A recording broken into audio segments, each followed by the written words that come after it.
Okay, can I welcome all members and officers to the meeting of Cabinet Committee Corporate Parenting, which due to government advice to the public to practice social distancing will be held virtually. The meeting is being recorded and will be available via the Council's website to be viewed as is practicable following the meeting. Everyone participating in the meeting will be accessing this meeting from remote locations. Could everybody ensure that mobile phones are switched off or to silent mode? Members and officers will have received last Friday a copy of the agenda electronically. I will ask officers to present a summary of the key points on each of the reports that comprise the agenda. For the record, the agenda can be viewed on the Council's website. Members and officers will be speaking at various points during the meeting, and those speaking may switch their cameras on at that point, but I would ask that, with the exception of myself as chairperson, that at all other times you keep your cameras and microphones switched off, as this will help to minimise any background noise and interference and to ensure the connection remains as stable as possible. If any members and officers wish to raise a point or question, they should use the instant messaging icon at the bottom left of the Skype window or simply type speak, and I will come to you in the order I receive requests. Please do not use your microphone until I invite you to do so. In the event that the committee requires to vote on any item of business before it at the meeting, I will announce that members of Cabinet have 20 seconds to vote, and during such time they should type for, against or abstain in the instant messaging icon. I will then ask the Democratic Services Officer to announce the decision. Officers from Democratic Services will be supporting the meeting and will be monitoring the use of microphones throughout the meeting, and where necessary will mute those not being used. Before we formally commence, I will now ask the Officer and Democratic Services to announce the names of the councillors in attendance at this meeting.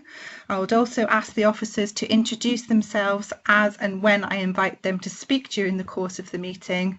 They too should ensure microphones and cameras are switched off when not in use. Over to you, Mark. Thank you, Chair. Members in attendance today in no particular order are Councillor Charles Smith, Councillor Cheryl Green, Councillor Keith Edwards, Councillor Denisha Patel, Councillor Hugh David, Councillor Mike Clark, Councillor Nicole Burnett as chairperson, who we've just heard talking, Councillor Nora Clark, Councillor Richard Young, Councillor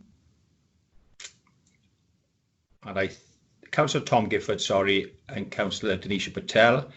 And for the purpose of the recording, Chair, my name is Mark Galvin. I'm Senior Democratic Services Officer Committees, and I'm accompanied today by Mr. Mike Pittman, who will be checking electronics. He is Democratic Services Officer. Thank you, Chair.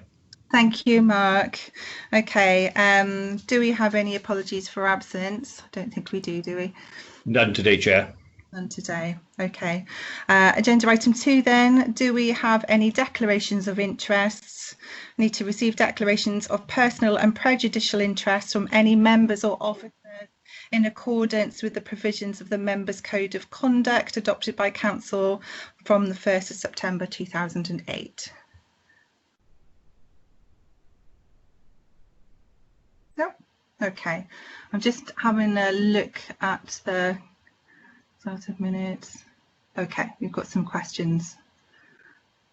I'm just, for the benefit of those watching, we've had a question on the minutes, which I'll read out when we get to the approval of minutes, but it's been answered within the chat. But I will call in Nora and Laura because the chat box is not going to be seen by those watching the video necessarily. So, okay, if we come to receive the approval of minutes, to receive for approval the minutes of the 4th of March 2020, which seems like a really long time ago, and I was at that meeting. Does anybody have any points to raise? Nora, can I bring you in, please? Thank you. Yes, thank you, Chair. It was just that one question, and Laura has answered it now. So many thanks for that, Laura. Okay, so it's about the reunification support work. Do you want me? It was just to do with the reunification support workers, that there were vacancies and it was going out quite soon after the last minutes. To advertisement, and they said that they wouldn't probably have any problem filling the post, but I just wanted to make sure that they had been filled. Thank you. And those posts have been filled. Thank you. Does anybody have any other points to raise on the minutes?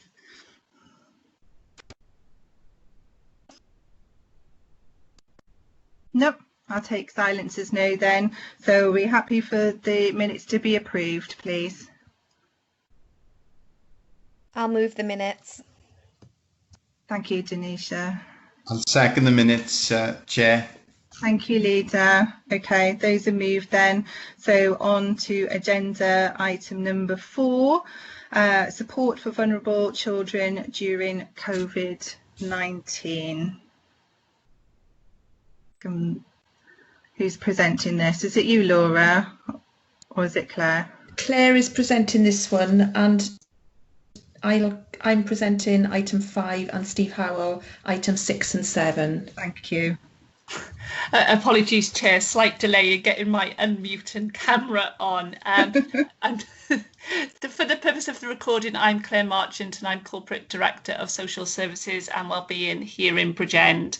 And thank you all for the opportunity to present this report this afternoon. And it's great to be in my first Corporate Parenting Committee in Bridgend. And it's also really important, I think, that the Corporate Parenting Committee is back meeting, given the length of time since the last meeting and what's happened since the last meeting, which really is the subject of this paper in addressing. We've obviously been living through, since March of this year, unprecedented times, and that has presented unprecedented challenges to ourselves as public services, and also unprecedented challenges to our most vulnerable children and the families who support them. And I'd like to start my presentation of this report really by paying tribute to vulnerable children and their families who have lived through this last while. It's always humbling to hear what they go through. Councillor Burnett, as chair, and myself have just come from a session where we've been hearing some of those experiences, and it's fair to say that it does put into perspective all that we've tried to do and have been doing throughout of this period. I think what the report does, and I won't go through it line by line, but the report tries to give quite a comprehensive assessment about how we've worked across the council and as one council to support our most vulnerable children and families, how we had to adapt what we did very quickly back in March of this year. And we very much throughout this period acted in accordance with Welsh Government guidance, and as all Wales heads of children and directors of social services, we worked together to change what we did very, very quickly. We very quickly had to adapt the way we work, with the focus very much on how we continue to safeguard, protect and improve outcomes for our most vulnerable children and families. And we did that. We moved very quickly to a digital model and way of working in terms of the majority of our workforce, but parts of our workforce continued to come into work throughout the pandemic. So we continue to operate our multi-agency safeguarding hub from Ravenscourt. And in terms of our safeguarding teams, we had a duty system for concerns and queries from members of the public and professionals, which was also based in Ravenscourt, supporting the locality safeguarding teams who operated largely from home during that period. You can see from the report that there was a mix in terms of the interactions that were carried out in individuals' homes and the digital part of the offer, and overall performance in terms of some of our key performance indicators in children's services actually improved during the pandemic. And for some children and families, it worked really, really well to have contact digitally. For others, it was more of a challenge. And I'd say from a professional point of view, nothing substitutes from being able to do work face to face and to spend time with children in their own homes and to understand that full context. So it's been really good throughout the latter period of the pandemic to increase face-to-face contact, to do that safely with a real focus on dynamic dynamically assessing risk, and risk assessments is something that we've become very good and sophisticated at. And as you'll see in the appended service model, that we assess both the necessity of needing to see a child or a family face to face, and we also then work to understand and to mitigate the risks within that particular setting. As I said at the start, that we work very closely with Welsh Government and with providing regular assurances to our regulator, to Care Inspector at Wales throughout this period, and we will continue to provide assurance to them. I think parts of our service moving to that home working model has presented some opportunities and has presented some real benefits, which we will continue for some of our young people. That digital form of communication is really positive. For others, it's more of a challenge, and I think, you know, I'd like to pay tribute to our colleagues in schools and the work that was done between family support and children's services in bringing those vulnerable learner hubs on board. And I think the flexibility then between the two services, that where we were worried about a child or a family situation, that they were given priority and access into the hubs. And I think that's been a massive benefit and lifeline for some children and families. I think some of the areas that we found particularly challenging and have really worked to mitigate the risk were around contact. I think that's one of the most difficult areas that children's services, social workers and families themselves had found difficult early on in the pandemic. That most difficult of decisions was made to suspend contact, and you can see from the operating model that much work has been done to mitigate and manage the risks, to bring contact and face-to-face contact back for children and families. So that's been a massive area of work for us, and one which members may wish to focus on in terms of questions. The other areas I think that have been particularly challenging have been around children and families with disabilities, and we are now operating disability respite services, but we are doing that in a reduced way, because we need to in order to keep our respite services safe and operational. So as I said, I'm not going to go through every line within the report this afternoon, but very, very happy for myself and Laura and Nicola on the call and Steve to take questions from members. Thank you very much, Claire, and I certainly benefited a lot from having this report compiled, and I've learned a lot. I think we've all had case work and inquiries and referrals about people concerned by the lack of contact is put people into sort of heart-wrenchingly difficult situations, but I think this report sets out how we have really tried to adapt and to work as fast as we can to maintain that level of contact and make sure that our looked after children are looked after as best as possible. Do we have a mover for the report, please, from the Cabinet? Moved. I'll Second. second the report, Chair. Thank you. Thank you. Nora, would you like to speak? Thank you, Chair. I'd like to thank you, Claire, for this report. It's quite comprehensive. I know that I mentioned to the leader a number of weeks ago my concern regarding, not having heard anything regarding our children and how they were managing through the pandemic. We really have to look on the children as our own children. And I mean, during the pandemic, we'd be taking our own children perhaps to the dentist or to the doctor or whatever. And basically, those things that every household does, parent does with their children. And I was just wondering how we sort of are managing that type of thing as well. Just the everyday, things that you do with children, really. It's been a long time since the 4th of March, and I do hope that there won't be this gap again between this meeting and the next corporate parenting. We're all going through quite a rough time at the moment, and I'm sure that we really do need to keep our eye on the ball as far as our children are concerned. Thank you. Thank you, Nora.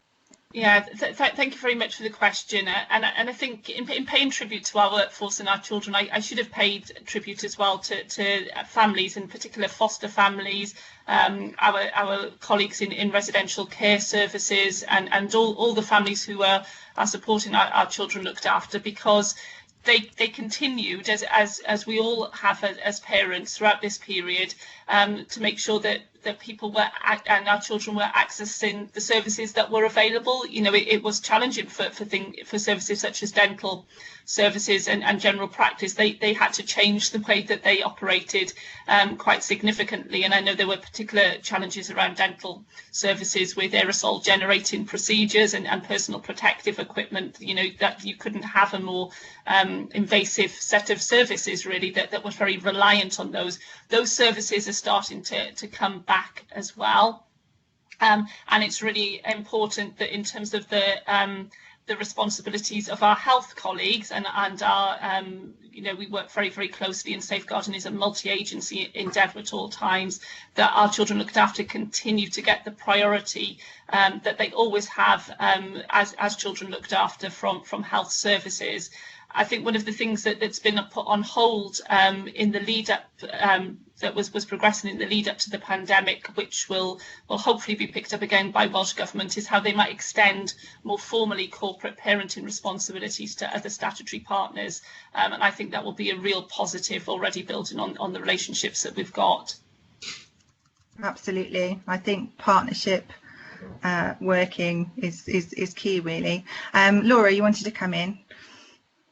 Yes, if I could. I just wanted also to reassure the committee really that for all of our looked after children, their statutory reviews have continued to take place within statutory timescales as well, and those reviews are chaired by independent reviewing officers, and at each one of those meetings they've checked that all of our children's health and education needs continue to be met to the standard that we would expect. And similarly as well, I chair the out of authority panel for our children who are placed out of authority, particularly those with very complex needs in residential settings, and those meetings have continued. Some were held remotely initially, and they've always been quorate, and we've continued to have input from our health and education colleagues in particular, and we haven't had any issues about health assessments, etc., being affected by the pandemic. So I just wanted to reassure a committee about that as well.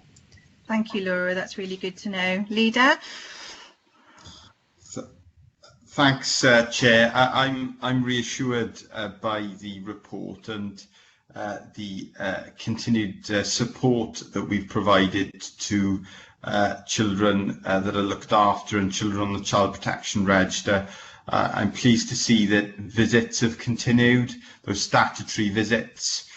Even during lockdown, we made sure that children were safe.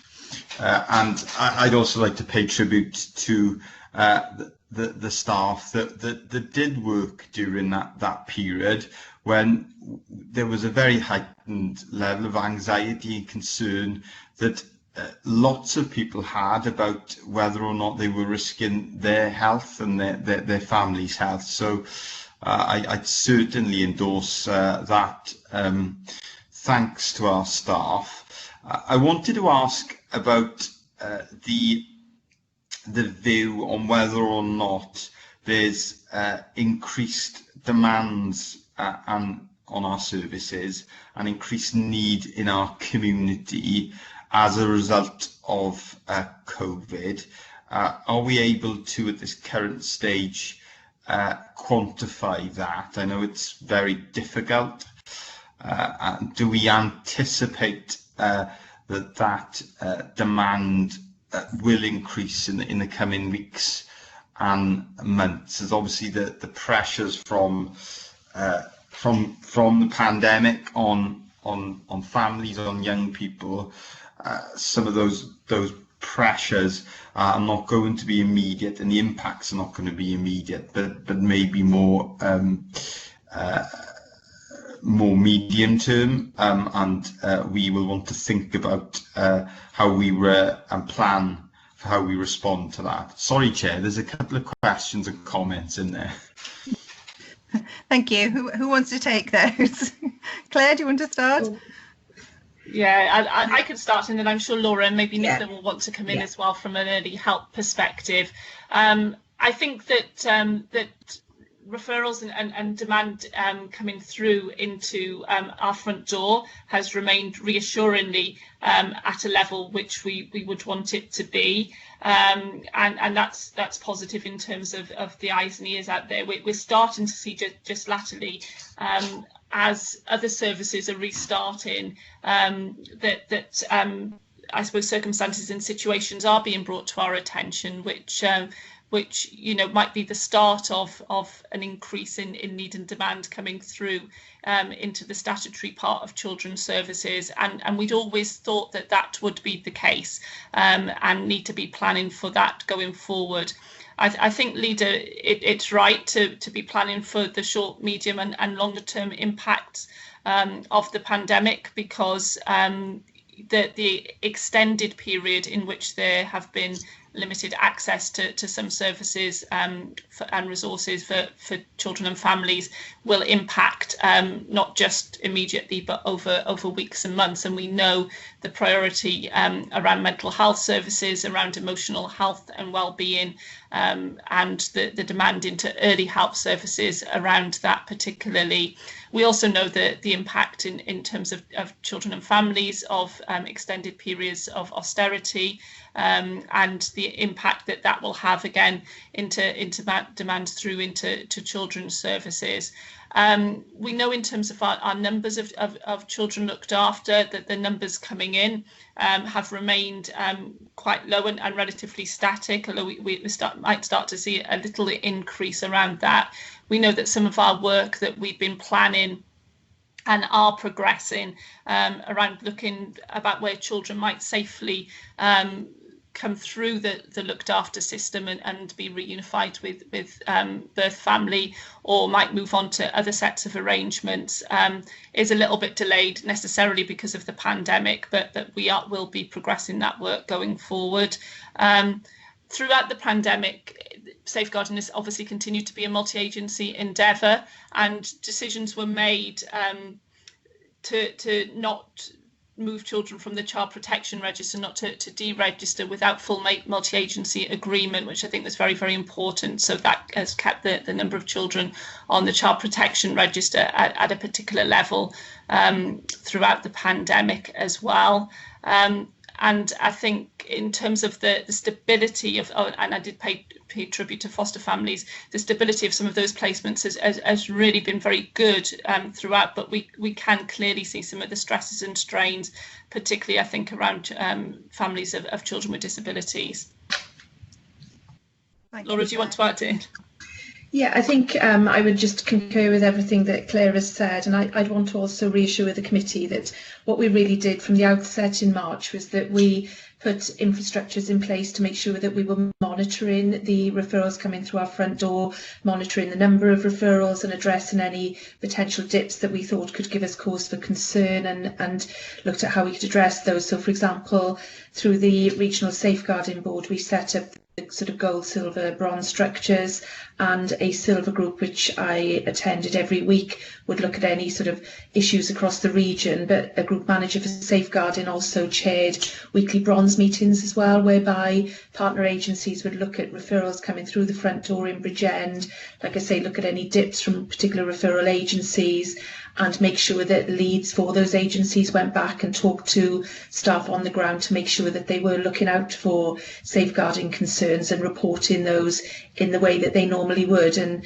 we were constantly raising awareness about the fact that it was business as usual for us at our front door, and people needed to refer any concerns to us for us to respond.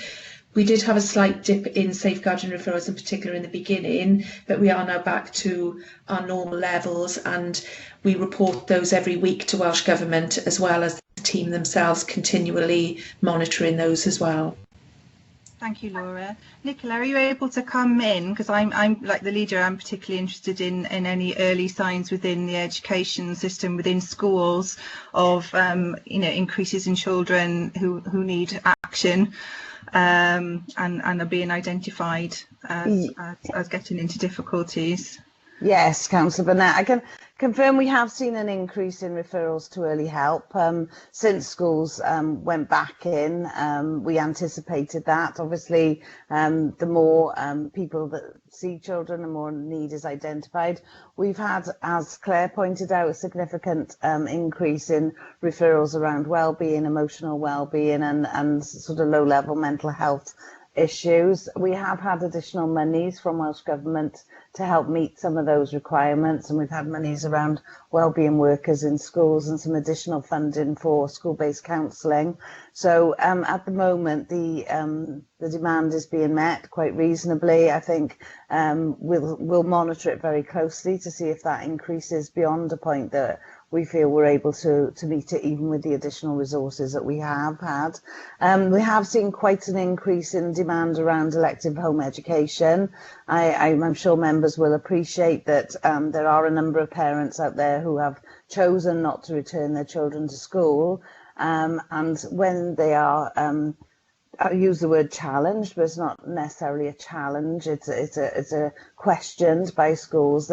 Some have chosen to go down the route of elective home education. Now we're trying to work very hard with those families for that not to be an automatic response, because obviously if people choose to electively home educate their children, that's absolutely fine, right and proper, but we wouldn't like that to be a default position because of the pandemic. You know, it's still, we would still like and hope to encourage children to attend school wherever possible. So lots of new challenges and changes, but at the moment the service is coping with those additional burdens. Thank you, Nicola. Is that okay, Leader?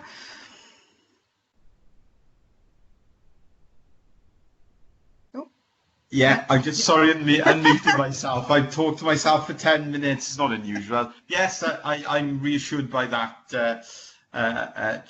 Chair. And I know it's an area that we will carefully monitor going forward. And I would suggest that at a certain stage, we have an update report back to the committee, because I think it is a risk, actually, because none of us know with certainty what will happen next. Only that it's likely that there will be more disruption for families and children, and you know that does have an impact, and we'll want to make sure that we're able to respond to that as best as we can in the future as well, and I'm sure you know all members will be interested in that and want to be reassured of that in the future. Thanks, Chair. Thank you. Is there anybody else who'd like to raise a question about agenda item number 4 of this report? Nope. Okay, then we will move on to agenda item number 5, which is Care Inspectorate Wales, inspection of children's residential care homes. Laura, did you say you were doing this one? Yeah. Yes, yeah, that's fine. Okay, thank you. Okay, so like I said, I'm like Claire, I won't go through the detail of the report, but I'll give you a synopsis of the report and its purpose. So as outlined in section 1 of the report, the purpose is to present the committee with the CIW findings and our action plans in relation to children's residential inspections undertaken since July 2019, which was when we last brought our residential inspection findings to this committee. So the report covers 4 inspections, those being 1 of Harwood House in July 2019 and 3 of Mapletree House in September 2019, February 2020 and August 2020. Section 3 just provides the committee with the information on types of inspections that CIW undertake and the methodology and approach taken. As you can see in section 4 of the report, the overall assessments are described in addition to any issues regarding non-compliance with regulations and recommendations for improvements from those inspections. You will see that there has been continued concern regarding Mapletree House, which is our newest provision in Bridgend, and that resulted in the CIW Improvement and Enforcement Panel deciding in September 2020 to restrict our admissions to the service and to undertake intensive monitoring of the service. We've continued to work closely with CIW and have implemented actions and changes to address the areas of concern, and those are detailed in the action plan in the appendices. I would like to update committee really that since writing the report there's been a significant step change as well in relation to the service, in that I'm pleased to report as the head of service and responsible individual that we did have another unannounced inspection that was carried out on the 28th of October 2020. In her verbal feedback to me as the responsible individual, the inspector advised me that she felt much more positive, and she used the words that she observed massive progress and confirmed that she was very confident that children were safe living in Mapletree House. I can also confirm that the improvement and enforcement panel met on the 17th of November and wrote to me on the 19th of November. In that communication, they confirmed that the panel decided to firstly lift the restrictions in light of the improvements made, and secondly, take no further action because the service was no longer deemed a service of concern and would be closed to the improvement and enforcement panel.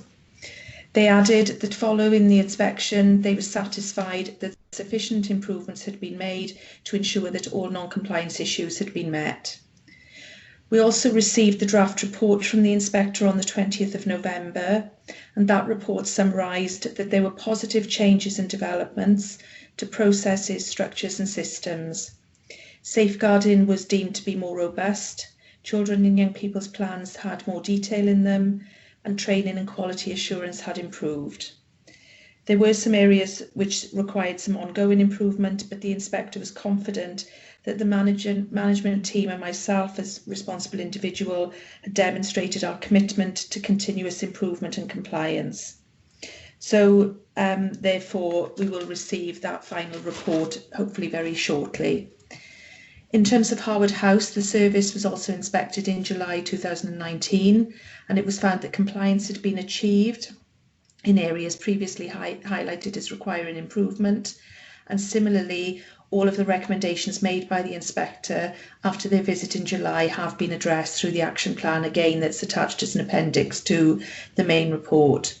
So before I take any questions, and Steve Howell, the Group Manager for Provider Services, is also here today, I am therefore recommending that the committee receives and approves the reports and associated action plans contained therein. Thank you, Laura, and I'm very, very pleased to hear the update that you've just given us, as I'm sure the other committee members are as well. It's a huge relief. I know that you and your teams have been working incredibly hard, and over the last, well, goodness knows how many months to get this addressed. It's not nice to hear to read some of the statements made within the Care Inspectorate Wales report, and I know from talking to you and the teams that you take it very personally as well, and are doing your best to resolve it. Do we have any questions?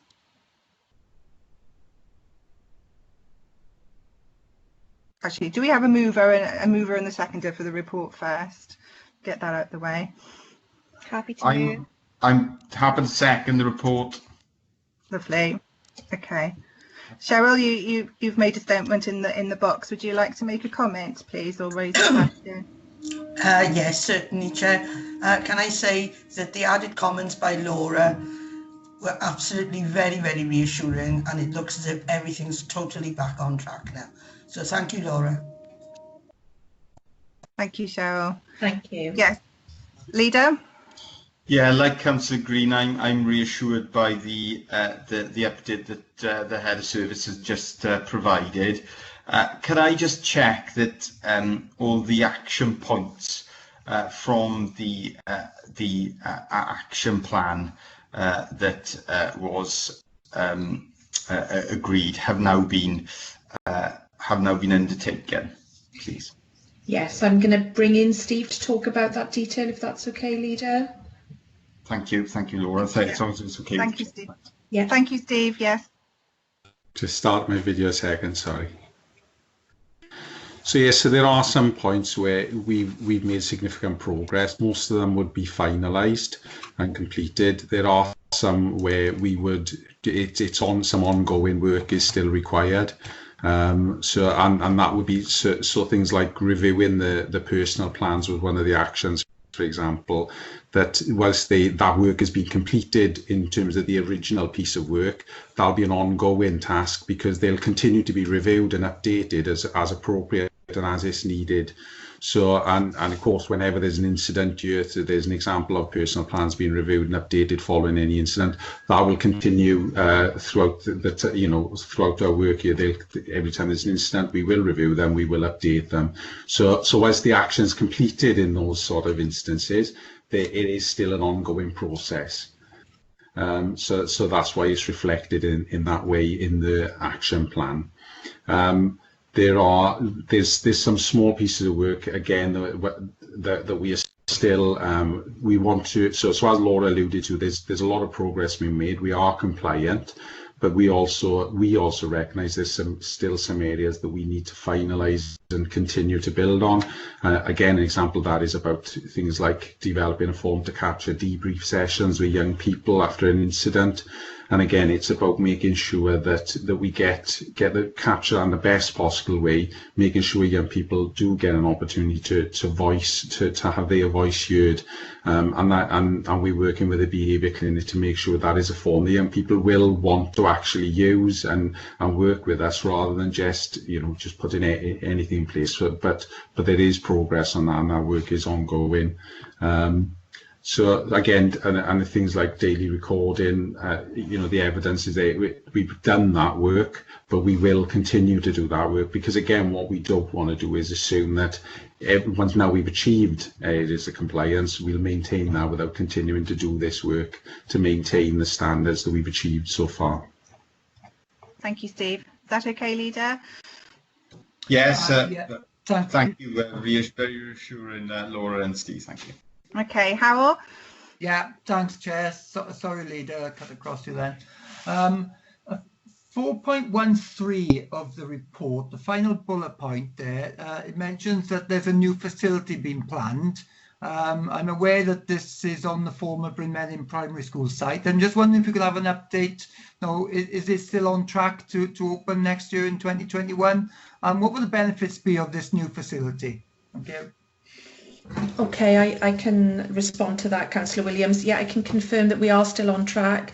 We've recently had the planning permission granted, so yeah, the project is on track, and we are still aiming to open the new facility next year. I think one of the advantages will be the location. It's in, I suppose, a more semi-rural location than the current premises.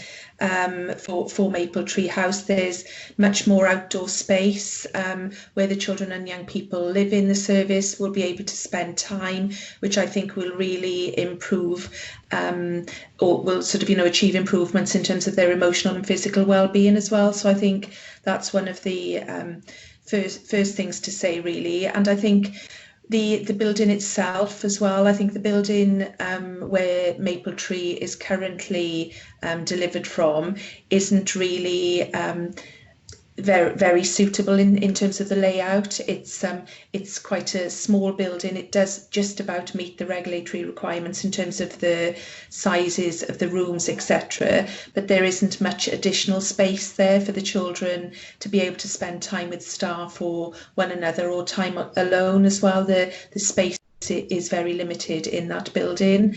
The other thing is that with the new facility, we will be able to provide a third emergency bed as well. So where in the current service we've got 2 emergency beds and 4 assessment beds, in the new facility we'll have 3 emergency places. So that will improve in terms of our capacity to respond to emergency scenarios and place children within Bridgend in our own residential setting. I think the final thing I'd want to say as well is that in terms of the new build as well, what we had always, the ambition for this project was that our placements team and all our sort of regulated services for children would become more integrated with this model as well. And we've described in the report that we have therapeutic services based in the provision already, but what we also wanted was our fostering service and our placements team to be co-located as well. So within the new build as well, there is part of the build will include office space for our fostering team and placements team as well. So that will mean that all operational staff will be working even more closely together, and I think that's really important in terms of the model and its vision to move children on to the right place at the right time as well. So the residential manager will be working closely with the placements team and the fostering team to find the right carers for those children to move on to, and I think by them all being in the same location, that can only improve that way of working, really. Thank you, Laura. I'm smiling listening to that. It does sound great. Thank you. Claire, do you want to come in and add to that? Yeah, thanks very much, Chair. And it's just to build on what Laura said. I think where we are now is exactly where we need to be, in that we've got the confidence of the inspectorate, our regulators, in order to put our own house in order, and that to provide the quality of service that we need to for really the most vulnerable children who are in our care as a local authority.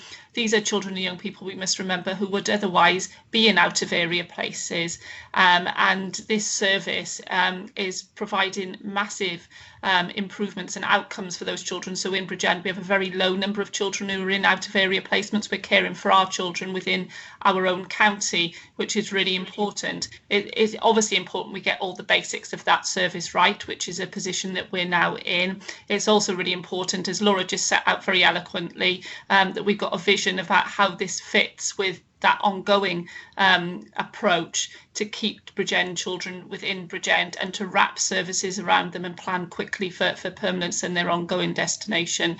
Other authorities don't have this sort of service, so in a sense some of the stumbling blocks we've had early on will enable others to learn from us and will mean we're very well placed going forward.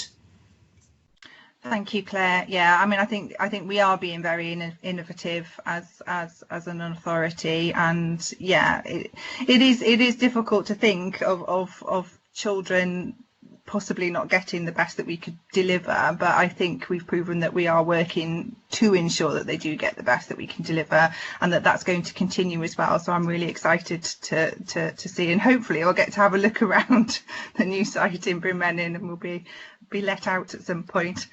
Okay, does anybody have anything else they want to ask or question on agenda item number 5, please? Nope. Okay, we will move on then to agenda item number 6, which is the approval of statements of purpose for children's residential care services. So Steve, was this you? That is indeed me. I don't know if I need to introduce myself briefly. I'm Steve Howell, and I'm Group Manager for Placements and Provider Services here in Bridgend. I've been in post since April of this year. So if I go to the report again, much like the Director and the Head of Service, I'm not going to go through every point, but the purpose of this report is to provide members with a revised statement of purpose for the residential provision that we have here at Bridgend County Borough Council for the Corporate Parenting Committee to approve. Again, I think everyone who's here would be well aware there are 4 residential care homes within Bridgend County Borough: Mapletree House, where we just heard about, Sunnybank, Bakers Way and Harwood House. And as part of the Regulation and Inspection of Social Care Wales Act, that we are required to undertake an annual review of the statements of purpose. As a minimum, obviously, if there are changes to the services, we would update the statement of purpose in line with any changes. So in 4.4.4, I've identified each one of the residential homes and the changes that have been made. Some of those reflect obviously my appointment and coming into post and the change of the sort of line management of the residential homes. And also there's some change in terms of Sunnybank and Mapletree House, because the residential manager for Sunnybank is also at this stage managing Mapletree House as well. following the previous manager moving on to a new role. And then it's on what we're trying to achieve in terms of the statement of purpose is some level of consistency across all 4 homes, reflecting the fact that we are obviously one authority. Thank you, Steve. Again, for me personally, this was very timely, and I found it really interesting reading, and it certainly put our sort of ambitions for our care homes into clear perspective, and lays out the standards that we need to be working to. Do we have a mover and a seconder, please, for this report? And then I'll take any questions. Yeah, happy to move the report, Chair. Thanks. Thank you, Leader. Denisha, would you like to speak? Yeah, thank you, Chair. And I'm happy to second the report. I just wondered, in terms of the changes in the statements, if staff that work in each location have been adequately informed in terms of what that means to them. Yes, what I can say is obviously the staff are well aware of the changes. It's been a difficult time. I haven't been able to be, in terms of the changes to the line management, for example, for myself, haven't been able to be as proactive as I would have liked to have been, because my visits to the various homes have been restricted because of COVID. And again, wouldn't want to be travelling from one home to another. But obviously, the residential managers have communicated to staff the changes such as that. Obviously, in terms of the staffing structure, changes to the staffing structure within the statement of purpose for Mapletree House, there was a consultation process regarding the changes that were being made, so they were fully involved in that process. Thank you, Steve. Anybody else have a question? Leader, did you want to come in? Yeah. Yeah, I was just going to ask about the involvement of children and young people in terms of the statement of purpose. I know obviously their voice is crucial in terms of service development. And there aren't significant changes to the statement of purpose, but I wanted to ask about that going forward in terms of how we plan to change the provision, as you know, some of the exciting proposals we talked about earlier and plans. We'll want to make sure that children and young people's voices at the heart of those proposals. And I wanted it as well formally welcome you to Bridgend County Borough. There's no better time to start in children's social services than at the start of the biggest global pandemic for 90 years. I'm receiving really positive reports about you, Steve. So it's a big difference. So well done, and welcome to the team. Thanks. Thank you very much, and I've really enjoyed my time here so far, and you know, really been well welcomed by the senior management team and Laura. Yeah, it's a very difficult time to start. I don't think there's any easy time to start, but nonetheless, it's been an enjoyable process, and I hope that we can continue to make improvements during my time here as well. Thank you, Steve. Laura? Yeah, so Leader, I can talk a little bit about how we sort of engage with children constantly, and also in terms of particular service developments as well. So in all of our children's homes, we have mechanisms in place to make sure that where the children's voices are heard and their records reflect that. And they also meet as groups as well in each of the children's settings, and that's reflected in the inspection reports, because that's something inspectors look for evidence of as well.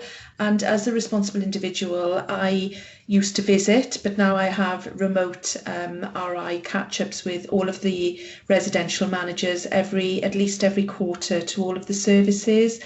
And when I was able to do the physical visits, I would always make sure, for example, that I would carry those out after school and in the evening so that I could spend time with children living in the services as well, and spend time talking to them as individuals or in groups as well. So that's one mechanism whereby we get their feedback and follow up any issues that they want to raise or improvements that they feel could be made to the setting or to the service that we provide. And the managers are used to me raising some of those observations with them during or after those visits as well.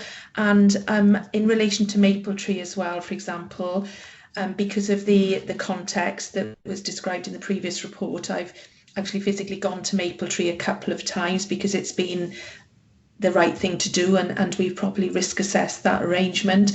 And I have spent time with some of the children living in the service as well. And for example, I think it was not the last time I was there, but the time before, I spent quite a lot of time talking to a young person who was very aware of the developments and was very positive about that, and was actually really disappointed that he won't be living in Mapletree when we move to the new premises. And I actually spoke to him quite a bit about how we could still engage him in that project as well, and how I'd be really interested in his thoughts and views about what the outside space, for example, should look like, and what young people would like to see the service looking like, really. So I think that's an example of where we do proactively try to engage young people. I think the other thing to add as well is that it's outlined in the report that we don't currently have a permanent manager for Mapletree House. We did recently undertake some interviews, but unfortunately didn't successfully appoint anyone. But in preparing for those interviews as well, we spoke to young people from a couple of our children's homes as well, to ask them whether they'd like to participate either in the interviews directly or write questions for us to give to those interviewees as well. So that was another example really of where young people are involved in shaping our services really, and influencing the type of people that we appoint to work in those services as well. Thank you, Laura. Are you happy with that, Leader? Yeah. I mean, I think all of us are really mindful that, this isn't about service provision. We're supplying a home for these children, and we take homes for granted, and we take personal possessions and having, control over our own environment for granted. And we've got to deliver the same for all our looked after children as well. So. Yeah, thank you. Anybody else want to make any comments on or questions around the statement of purposes for our residential care homes, please? Nope. Okay. We'll move on to agenda item number 7 then, which is the revised statements of purpose for our children's fostering services. Steve, over to you again. Okay, thanks very much. Similarly to the previous report, obviously the purpose of this report is to provide members with a revised statement of purpose for our fostering services. In terms of the regulations, we are required to update again, review and update accordingly on an annual basis. I've set out there in terms of some of the services that we provide within the fostering service as a whole. Quite far, sort of wide ranging, I suppose, the services that we offer. Just going through, we did in April this year review the statement of purpose, the annual review, and I've described then the changes to the statement of purpose that we've made. And I think again this links back to a comment I made previously around needing to have some element of consistency across the service. So we changed the template that we would use for preparing a statement of purpose, so that we would be able to prepare it in line with the residential care services as far as we practically could. Obviously, and again linking back to the question right at the start of the meeting regarding the reunification support workers, we had to make an update on page 10 to reflect those new posts. And obviously there have been some changes to the staffing structure within the fostering and the placement team, and they needed to be updated accordingly. Thank you, Steve. Do we have a mover and a seconder for the report, please? Move the report, Chair. Thank you. Happy to second the report, Chair. Thank you, Leader. Does anybody wish to speak? Well, I suppose I'm going to crave your indulgence, Chair. It's not strictly about the statement of purpose, but I was just going to ask for more feedback, and we've touched on it, on the impact of COVID on our foster carers and how we're supporting foster carers, because they are providing, for the majority of the children that we support, they are providing that care.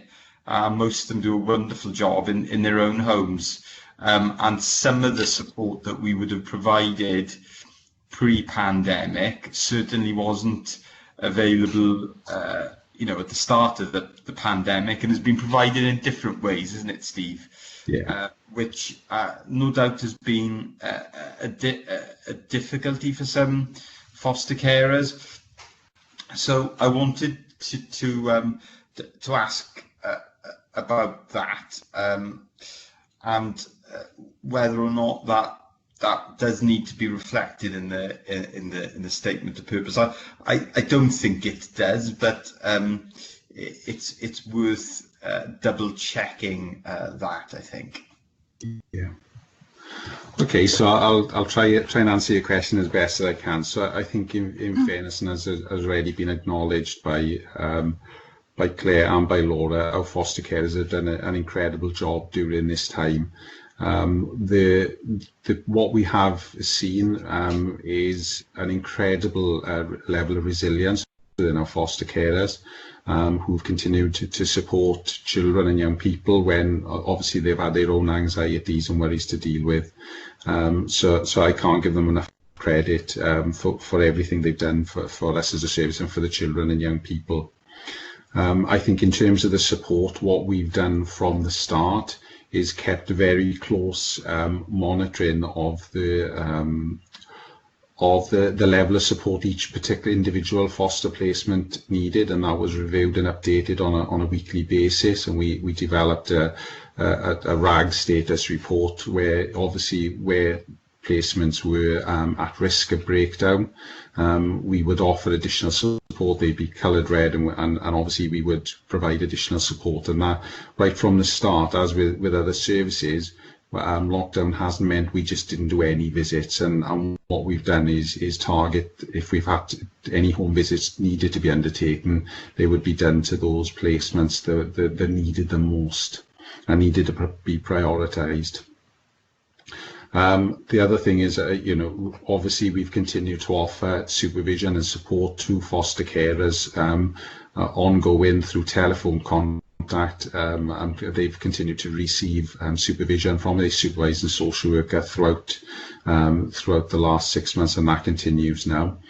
And what we've also always done is said that where it's needed, physical visits would be undertaken. But again, what we do is a two-part risk assessment, which considers the necessity of a visit to be undertaken, and obviously then what measures are put in place to mitigate against the risk to individual workers, but obviously to the foster carers, the young people, and obviously the risk of spreading that more widely. So I think we've, you know, one of the other areas we've sort of offered to try and aid communication is there was a weekly newsletter being sent out to foster carers. We're keeping them sort of providing them with ideas of activities they could be undertaking, but also just giving them updates, wider service, you know, keeping them informed and communicating with each other, and various members of the team in the service give backgrounds and just a feature in there, so carers had something to read and, you know, keep familiar with what was going on in the wider world.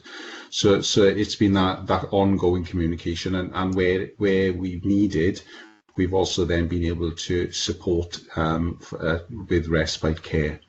Obviously, any decision to provide respite care again has been given very careful consideration because of the need, because of the potential to spread the COVID virus. So they haven't been easy decisions to make for the young people and for the foster carers, and we've only done them when they've made those decisions where it's been absolutely necessary. Just very quickly, I can see Laura's mic is off, so that means she's going to add a comment. But one thing I perhaps would want to say is about one of the best ways I think we can support our foster carers also is by continuing with active recruitment of new foster carers and approval of new foster carers, because sufficiency is one of the big keys, I suppose, key areas we can support carers, because if they are working with a child who's got a very troubled background and particular challenges, if we then place another 2 children with them, then their difficulties, their challenges are going to increase. If we've got sufficient capacity to ensure where a child needs a particular level of care and a particular type of care that's offered by a skilled carer who can give them the time and attention they need, then that's the best way we can achieve positive outcomes, and carers would feel supported. Thank you, Steve. Laura? Hi, I think I just wanted to add really, and this actually nicely follows the comment that Steve just made. I suppose I also wanted to reassure the committee that our fostering panel has continued to meet at least every month, and that is the panel that either recommends people become foster carers, having read their assessments and the recommendation of the assessing social workers, and it also considers the annual reviews of our existing foster carers as well. And as the agency decision maker, then those papers come to me to ratify the recommendations of that panel. So I suppose I just wanted to say really that throughout really this pandemic, I've continued to undertake that role, and I've seen the annual reviews that have been coming through during the period, and it's been really positive to note in those reviews the feedback that carers have given, either through the reports or by attendance at the panels themselves, remotely held obviously, that they have in the main felt well supported as well. So that's been really positive. And the other thing I did want to add really and comment on was the work the fostering team have been doing to still really proactively recruit new carers as well. So that hasn't held us back. And in fact, I think where we've already hit our targets for this year in terms of inquiries and assessments, and it's looking promising at the moment as well. So we are still doing those assessments, we are still training our carers as well, doing things like more e-learning, etc., but still supporting them as much as we always have really, but just in a different way. So I just wanted to add that positive work that the team are doing as well. Thank you, Laura. Well, I observed my first foster panel on Monday, and I've had all my my DBS checks enhanced, and I'm waiting to sit on my first one in January and participate. But I've been really impressed, and it was something that I wasn't aware of, the amount of the amount of effort and that has to go into recruiting the foster carers, and yes, the amount of scrutiny that they put under to make sure that they are good enough for our children, but also the passion and enthusiasm that the people coming forward show. There are an awful lot of amazing people out there with families of their own who want to give back to complete strangers, and it's really heartwarming actually, and it's lovely to be a part of. One question I did have on the report, it noted that there was a vacant position in quite a key role, in that your development officer is noted as being vacant. Are there any updates on that? Because obviously the development officer is pivotal in recruitment of new foster carers. Yeah, so since we had completed the statement of purpose, we did recruit to the development officer post. Yeah. Great, that's lovely. Thank you. Anyone else have anything to say on that agenda item, please? Chair, just one final question, if that's okay, please. Sure. On the impact and the support for siblings, I know we've undertaken work previously, haven't we, for the siblings, the birth children of foster carers, because where there are other children the foster family, then it's a major change, isn't it, to have another child or young person brought into that home. You know, that's profound and long lasting. And I know most brothers, foster brothers and sisters, because that's how they're often described, they really enjoy the addition to the family, but it can be difficult, can't it? Particularly that adjustment period. And I know that previously we've had activities just for the birth children of children that have been fostered, so that they have some time to themselves and some attention then, and they can talk about the experiences that they're having. So I just wanted to ask about our work to continue to support those children too. Yeah, thanks. I think the challenge has been, and I'm not wishing to hide behind that, has been COVID, and you know, to get groups of people together would have been extremely challenging. However, it's not an area that's lost on us as a service. And you're absolutely right in what you say, and you know, the impact on the children of foster carers when other children come into the home can be absolutely significant. It can be devastating for them in some instances. It can be really positive. It's got a wide range of impacts. When it is positive, there's nothing better than being able to share that impact with other children who may be struggling with that and saying, this is my experience, but actually there are also a good side to that as well, and I understand where you've come from. So I think we are committed to providing that support to the birth children of our foster carers, but equally that has proved more challenging this over the last six months because of the circumstances we've been faced with. Thank you, Steve. Okay, Nida? Yeah, okay. Thanks. Any other questions on this item? No? Okay. Well, I'm not aware of any urgent items, so that brings us to the end of this committee.